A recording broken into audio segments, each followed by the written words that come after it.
محتاط اندازے کے مطابق بتا رہا ہوں کہ وہاں 70% جو ہیں وہ نان برٹش لوگ ہیں. انڈینز ہیں بہت، پاکستانی بہت ہیں، عربز ہیں، موراکنز ہیں، یہ لوگ کافی ہیں وہاں پہ. اس میں بیسیکلی وہ کیا کر رہے ہیں کہ سوشل بینیفٹس یا سیاسی پناہ کلیم کرنے والوں کو ان کے لیے زندگی مشکل کر رہے ہیں، اور ان کو مستقل رہائش کے لیے اب 20 سال تک انتظار کرنا پڑے گا. اب آپ سمجھے کہ میں اگر اپنی عمر میں جاتا ہوں تو یعنی میں پاس 80 سال سے اوپر ہو جاؤں گا تب جا کے مجھے کچھ ملنا ہے، تو آدمی کہتا ہے میں کون جیتا ہے تیری زلف کے سر ہونے تک. تو بہرحال اب وہ کیا کرتے ہیں کہ اپنی اکانومی کو بہتر کرنے کے لیے وہ چاہ رہے ہیں کہ وہ لوگ آئیں جو باقاعدہ کام کر سکتے ہیں، جو کمائی کر سکتے ہیں، جو نیشنل ایکسچیکر کو کنٹریبیوٹ کر سکتے ہیں. اب وہ شبانہ بی بی نے یہ بھی بتایا کہ مستقل رہائش کے جو خواہش مند افراد ہیں ان کے لیے لازم ہے کہ ان کا کوئی بھی کرمنل ریکارڈ نہ ہو، کسی قسم کا کرمنل ریکارڈ نہ ہو. اے لیول سے اچھی یعنی اے لیول تک کی تو منیمم انہوں نے انگریزی بولنے کی اب وہ کیٹیگری کر دی ہے کہ جی اتنی تو آپ کو انگریزی آنی چاہیے، یہ نہیں کہ آپ وہاں پہ آزمائش میں ڈال دیں ساروں کو. اچھا، پھر ایک اور بڑی امپورٹنٹ چیز ہے کہ ان کے اوپر کوئی لون نہیں ہونا چاہیے، کوئی قرضہ نہیں ہونا چاہیے ان کے اوپر اپنے. اور میں نے اس کا چیک کرنا ہے، لیکن میرا خیال ہے یہ ان کے ہوم کنٹری میں بھی نہیں ہونا چاہیے کہ لوگ ہوتا ہے قرضہ لے کے غائب ہو جاتے ہیں، اس پیسے کو وہاں پہ استعمال کر لیتے ہیں.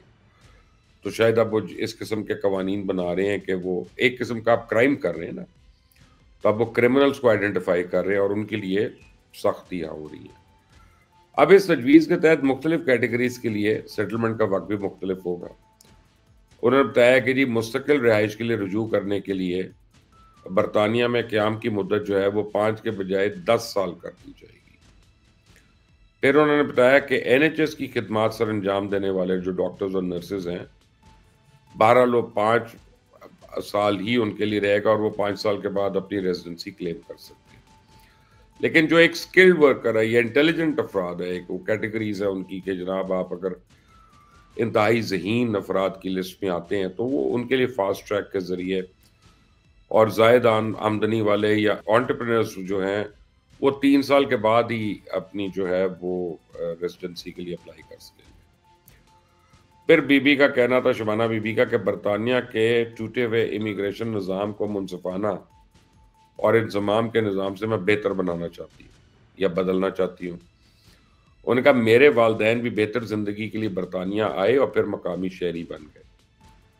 اب وہ کہتی ہیں کہ نئے قوانین کے تحت سیاسی پناہ لینے کا دورانیہ 5 برس سے کم کر کے 2.5 سال یعنی 30 مہینے کر دیا، جبکہ مستقل رہائش یعنی انڈیفینٹ لیو ٹو ریمین اس کے لیے اب 20 سال تک انتظار کرنا پڑے گا. تو ہوم سیکرٹری کے مطابق کام کرنے کی صلاحیت رکھنے والے افراد کو سرکاری مالی مدد اب فراہم نہیں کی جائے گی تاکہ ان کو خود انحصاری کی طرف لایا جا سکے. پھر انہوں نے کہا کہ جی نئے قوانین کا اطلاق پہلے سے موجود سیاسی پناہ گزینوں پہ نہیں ہوگا، یعنی موجودہ کیسز ان کے سے متاثر نہیں ہوں گے. یہ کچھ اور کیٹیگریز ہے جس کے لیے وہ ریٹروسپیکٹو ہوگا. اور اصلاحات کے اہم حصوں میں یہ شک بھی شامل ہے کہ غیر ملکی مجرموں کو جیل کی سزا مکمل ہونے کا انتظار کیے بغیر قبل از وقت ملک بدر کر دیا جائے گا تاکہ برطانوی سسٹم پہ بوجھ کم پڑے. اب بیسیکلی یہ ہے نا کہ لوگ کیا کرتے تھے کہ انہوں نے وہاں پہ اپلائی کیا ہوا کسی چیز کے لیے، اب سڑک پہ 2 بندوں نے لڑائی اور ان کو پتا چلا کہ جی ڈپورٹ ہونے والے جی 2 مہینے کے اندر، بس جی ان کا نمبر آ گیا. سڑک پہ انہوں نے لڑائی کی کسی سے، وہ ایک آدھا دانت کسی کا ٹوٹا، اب جی 3 سال کی قید ہوگی، اب 3 سال وہ جیل میں ہیں اور اس طرح سے وہ اپنا ٹائم پورا کر رہے ہیں وہاں پہ اور اس کے بعد وہ کوالیفائی کر جائیں گے. تو اب انہوں نے یہ چیزیں ختم کر دی کہ آپ جیل میں بھی ہیں نا تو پھر آپ کو وہ ڈپورٹ کر سکتے ہیں. تو آپ کا وہ جو ہے بیسیکلی آپ وہ ختم ہو گیا وہ یہ شوق جو ہے. اب یو کے لاء جو ہے نا یعنی برطانوی قانون بنیادی طور پہ 2 حصوں پہ مشتمل ہے. ایک ہے کامن لاء اور ایک ہے اسٹیچوری لاء.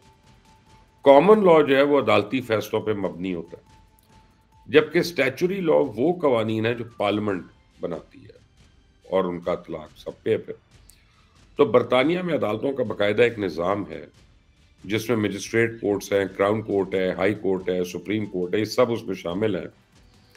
سپریم کورٹ ایک سب سے سپیریئر عدالت ہے جس طرح پاکستان میں ہے، اور اس کے فیصلے جو ہیں وہ تمام عدالتوں کے اوپر بھاری ہوتے ہیں اور ان پہ لاگو ہوتے ہیں، ان پہ لازم ہوتے ہیں۔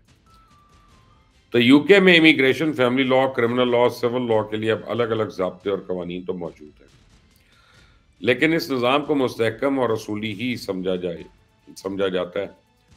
اب یعنی دنیا کے بہت سے ممالک جو ہیں وہ انہی چیزوں کی طرف آ رہے ہیں اور انہی لاز کی طرف آ رہے ہیں، کیونکہ انلیگل امیگریشن جو ہے وہ ان کے اور جو کیا کہتے ہیں سلپ اوے امیگریشن آپ کہہ لیں کہ اسٹوڈنٹ ویزا پہ آپ گئے اور آپ نے نوکریاں شروع کر دی ہیں، وہ ان کے لیے بڑے عذاب ہیں۔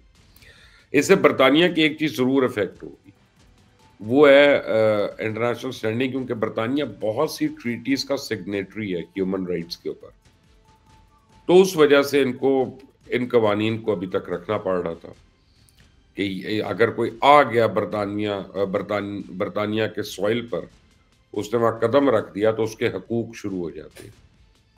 تو اب نہیں، ناٹ اینی مور۔ تب اگر آپ نے برطانیہ جانا ہے تو سوچ سمجھ کے جائیے گا، بلکہ اب آپ نے کہیں پہ بھی جانا ہے تو سوچ سمجھ کے جائیے گا، غیر قانونی طور سے جانے کی ضرورت نہیں ہے۔ میں ابھی پورچوگل تھا، پورچوگل میں میرے پاس 2 کیسز آئے۔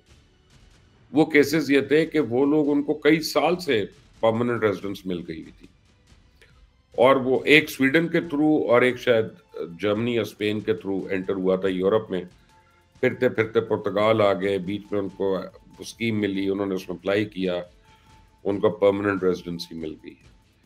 لیکن اب ان کا نام آ گیا تھا جب لاسٹ ٹائم میں ملا کہ ان کو ڈپورٹ کرنا ہے، کیونکہ انہوں نے کہا کہ پہلی باری جو آپ شنگن میں داخل ہوئے تھے اور آپ نے اوور اسٹے کیا تھا وہ غیر قانونی تھا۔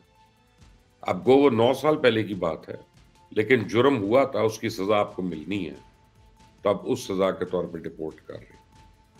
تو اس ویڈیو کو ذرا سمجھیے گا، اس کو کوشش کریے گا سمجھنے کی۔ جو کوئک گیٹ ویزا اسکیمز آپ کو یوٹیوب پہ اور فیس بک پہ اور ٹک ٹاک پہ آ رہی ہوتی ہیں، ان سے ذرا اجتناب کریں، اور اگر آپ واقعی کسی چیز میں سیریس ہیں تو وہاں پہ موجود کسی وکیل سے رابطہ کریں اور لیگل کاؤنسل سے کریں، اور اس لائر سے کریں جو امیگریشن سے ڈیل کرتا ہو، تاکہ پھر وہ آپ کو گائیڈ کر سکے۔ اللہ تعالیٰ سب کے لیے آسانیاں پیدا کرے۔ انٹل دی نیکسٹ ٹائم، اللہ حافظ۔